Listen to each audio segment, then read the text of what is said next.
Assalamualaikum warahmatullahi wabarakatuh. Saudaraku, ada banyak kisah Islami yang bisa membuat kita tersentuh dan selalu kembali mengingat Allah Subhanahu wa Ta'ala. Setiap manusia tentu pernah mengalami yang namanya kesulitan dalam hidup.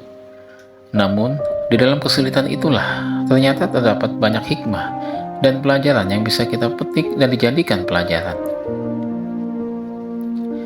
Seperti salah satu cerita inspiratif yang dialami oleh saudara kita berikut ini. Kisah seorang kakek tua yang mengikhlaskan buahnya kepada pencuri. Tonton selengkapnya video ini agar tidak gagal paham.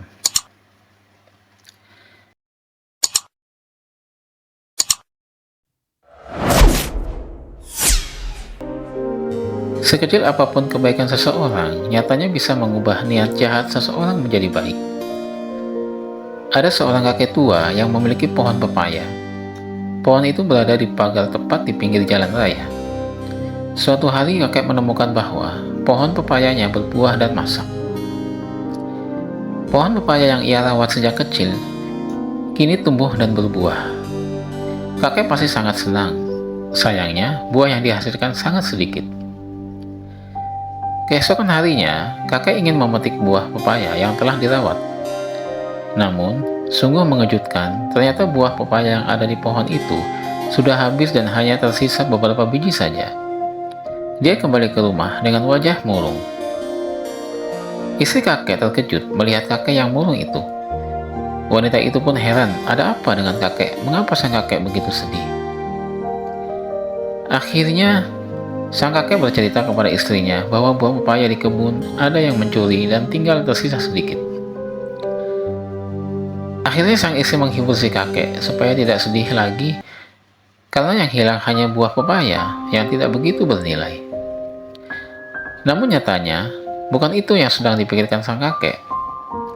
Kakek merasa sedih karena merasa kasihan terhadap sang pencuri pepaya.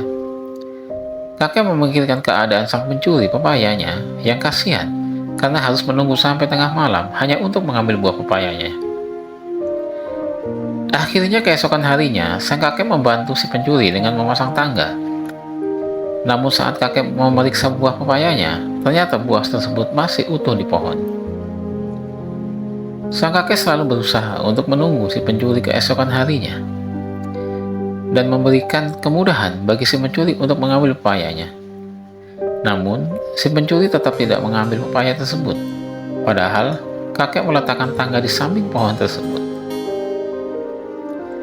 Tiba-tiba, keesokan harinya, sang kakek kedatangan tamu seorang pemuda yang belum pernah ia temui sebelumnya.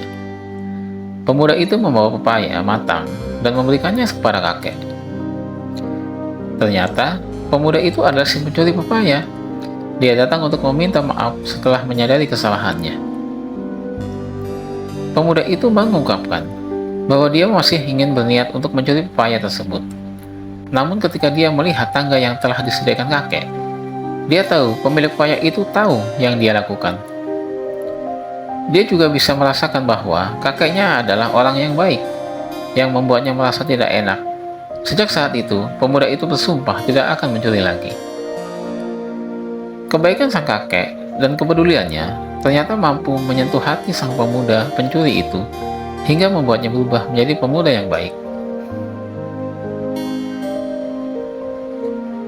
Dari kisah di atas telah mengajarkan kita bahwasanya kejahatan tidak harus dibalas dengan kejahatan. Justru dengan kebaikan bisa membuat hati seseorang berubah.